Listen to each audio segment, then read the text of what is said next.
I thank the chairman.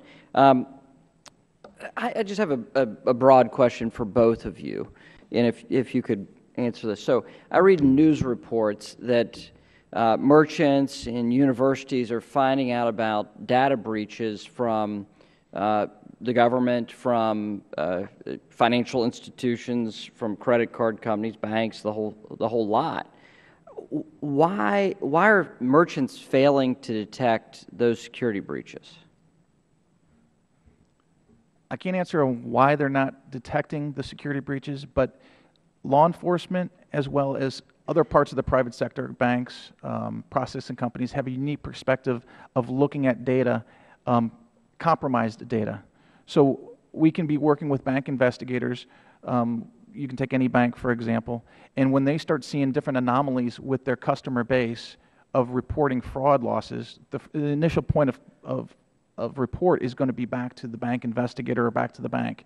So when they start seeing high percentages of fraud loss coming from the same merchant or the same retailer, that's concern. So they would either bring it to law enforcement's attention or actually bring it to the retailer's attention at that point. So not necessarily would the retailer have the exposure themselves of that. Okay, but to that end, Mr. Noonan, when you announced the data breach with Visa and Target in August of 2013, right? It was made public then. Am I right on the timeline? Negative. On Target, it wasn't until December at some point. Okay. So when did you all identify the malware for that data breach? The data breach, when we were working closely side by side with the forensic examiners, the third-party forensic examiners that Target had hired, within a week we were able to have that data and be able to push that out to. And when was that? So I mean, it turned around in a week's time? Yes, sir. Okay. So on the next panel, we have a witness from the Financial Services Information and Sharing and Analysis Center, and they're going to they're actually engaged in conducting a study which, quote, engages machine-to-machine threat intelligence exchange in a way that will more quickly inform financial infrastructure frontline operators and aid their preventative and incident response decision-making. They're calling this the Cyber Threat Intelligence Repository. Are you both familiar with this initiative? We are, sir. At the NCIC, we're one of the leading proponents and creators of the Sticks and Taxi framework, which you're referring to.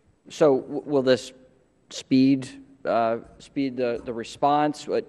Tell us the value of it. Sure, Congressman. I think one of the best ways to highlight is in September 2012, our financial sector was being attacked about 3 times a week through something called distributed denial of service attacks. We were getting information by the hundreds of thousands and technical information. We were getting those, and I'm going to use some generalisms just to illustrate the point, in PDFs. So, you know, in a very user-unfriendly format for a cybersecurity defender. We started using spreadsheets like Excel, which was a little bit better, but there's a variety of different data formats that companies use, so there wasn't a one-size-fits-all. The Sticks and Taxi format will enable us to ingest the information so somebody doesn't have to email it. We don't have to process it. We then email it back. This will do it in an automatic way, so what had been taking us days that we got down into hours will hopefully take us seconds. So I mean, you moved from PDFs to Excel.